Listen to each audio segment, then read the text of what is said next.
जो एक बड़ा सा पूरा उसका इंडस्ट्री है। साथ ही साथ जब न्यूज़ 18 ने काशिफ खान से बात की तो उन्होंने साफ इनकार कर दिया। उन्होंने कहा कि जो भी इल्ज़ाम उनके ऊपर लगाए गए हैं वो सारे के सारे झूठे हैं, ना तो कभी उनकी समीर वानखेड़े से बात हुई है। साथ ही साथ उन्होंने ये भी बताया कि फ़ोन पर भी उन्हें समीर वानखेड़े की कुछ भी बात नहीं हुई है। साथ ही साथ उन्होंने ये कहा कि जो ये भी सामने उन्होंने बताया कि वो खुद जो है वहाँ पर क्रूज़ पर एंजॉय करने गए थे, तो ऐसा कुछ भी नहीं है कि वहाँ पर वो कुछ ड्रग डीलिंग करने गए थे। तो आइए चलिए सुनते हैं कि नवाब मलिक ने समीर वानखेड़े पर किस तरीके से निशाना साधा। दूसरी एक बात मैंने कही थी कि दाढ़ी वाला कौन है, वो दाढ़ी वाला है काशिफ खान। फैशन टीवी का इंडिया हेड है, देश भर में फैशन शो कराता है। उस फैशन शो में धड़ल्ले से ड्रग बेची जाती है, इस्तेमाल की जाती है। बड़े पैमाने पे सेक्स रैकेट चलाने का काम करता है। और उस दिन के जो आयोजन थे उसमें एक आयोजन उसकी तरफ से भी, काशिफ खान की तरफ से भी किया गया था। उसने सारे इन्विटेशन सोशल मीडिया पे डाले थे और उस दिन वो व्यक्ति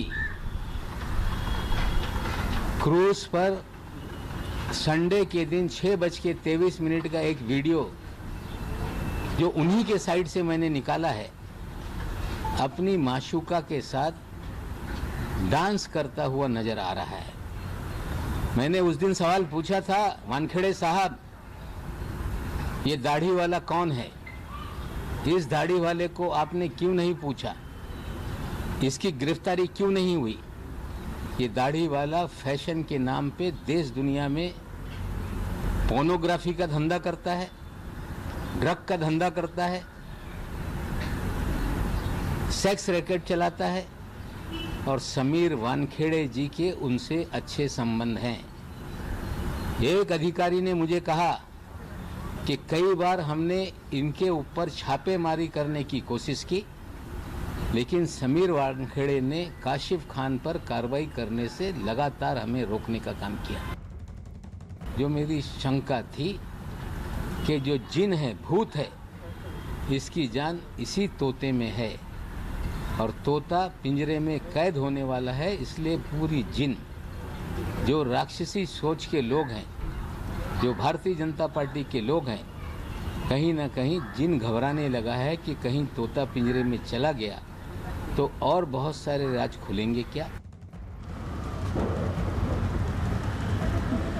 देखिए, एक बार फिर जो है समीर वानखेड़े और नवाब मलिक के बीच एक जंग शुरू हो गई है। आज फिर नवाब मलिक ने प्रेस कॉन्फ्रेंस लेकर समीर वानखेड़े के जो परिवार है उनके बारे में भी कई सारी बातें कही। जैसे कि आप जानते हैं कि समीर वानखेड़े की बीवी ने एक पत्र लिखकर महाराष्ट्र के सीएम उद्धव ठाकरे से कई सारी बातें कही। उन्होंने कहा है कि वो एक मराठी मुर्गी है और वो चाहती हैं कि उद्धव ठाकरे जो है उनका न्याय करे। साथ ही साथ उन्होंने ये भी कहा कि वो उनसे मिलना चाहती है। तो इस पर भी जो नवाब मलिक है उन्होंने खुलकर जो है निशाना साधा। उन्होंने कहा कि वो भी 70 साल से, उनकी पूरी परिवार जो है 70 साल से महाराष्ट्र में रह रही है, तो क्या वो है मराठी नहीं है। और साथ ही साथ उन्होंने ये भी कहा कि उन्होंने कभी भी जो है उनकी माँ का नाम जिक्र नहीं किया, ना तो उनके पिताजी के बारे में कुछ कहा। तो बार बार उनका ये जो परिवार कह रहा है कि बार बार नवाब मलिक हमारी पर्सनल लाइफ के बारे में क्यों सामने आ रहे हैं, तो इस पर भी जो नवाब मलिक है वो लगातार उन्होंने अपने सारे जवाब दिए और उन्होंने साफ साफ ये कहा कि मराठी मैं भी हूँ, महाराष्ट्र में मैं भी रहता हूँ, तो मराठी होने का जिक्र करके न्याय ना मांगा जाए। आप जानते हैं कि महाराष्ट्र मंत्री ने कि आप उनको जानते हैं? बिल्कुल झूठ, absolutely lie. Law will take its own course.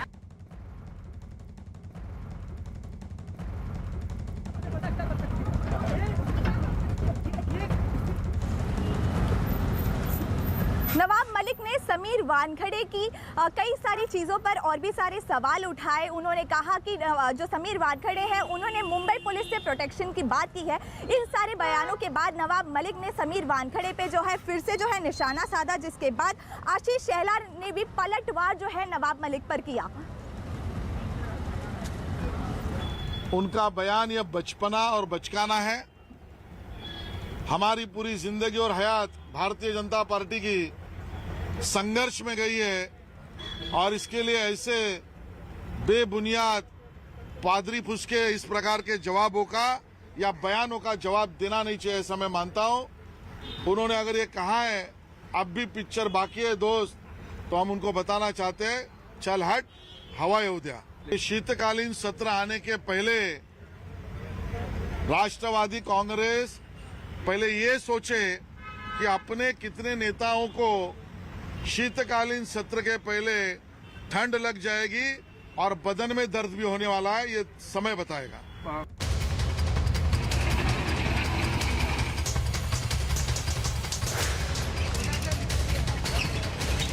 रास्ते की थोड़ा हमारी कोई लड़ाई है, हमारी लड़ाई है 3 काले कानून की।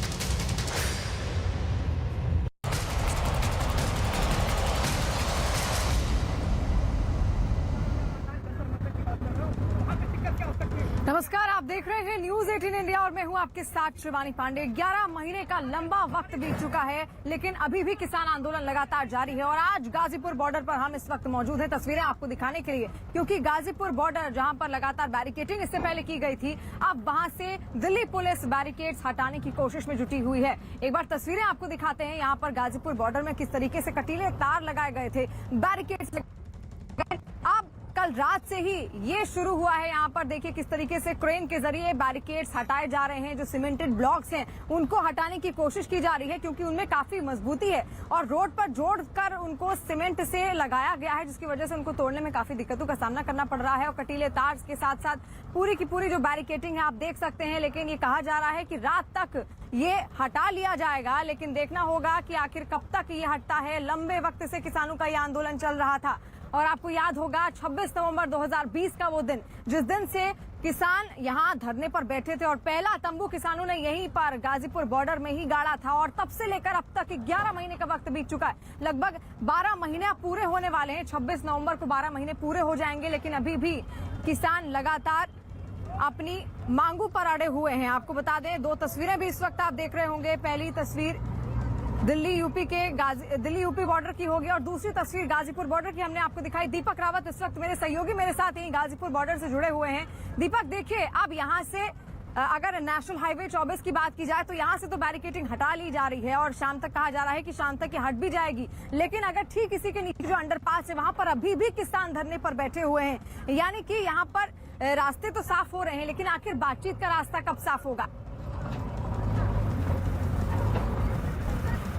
शिवानी, देखिए स्थिति जस की तस ही बनी हुई है। इस वक्त यहाँ पर लगातार हम सुबह से देख रहे हैं कि ये बड़े बड़े जो पत्थर है वो तो हटा रहे हैं, तारे हटा रहे हैं, लेकिन जो बैरिकेड हैं वो भी अभी हटाए नहीं गए हैं और पुलिस का ये कहना है कि जब तक। तो देखिए एक बार फिर से तस्वीरें आपको दिखा दें गाजीपुर बॉर्डर में किस तरह के हालात इस वक्त बने हुए हैं। यहाँ पर तमाम दिल्ली पुलिस द्वारा इंतजाम किए गए हैं। जो बैरिकेड्स थे उनको हटाने की कोशिश की जा रही है। कल रात से ही ये क्रेन यहाँ पर पहुंचे हुए हैं, जिनके जरिए जो सीमेंटेड ब्लॉक्स हैं और जो कटीले तार हैं इन बैरिकेड्स को हटाने की कोशिश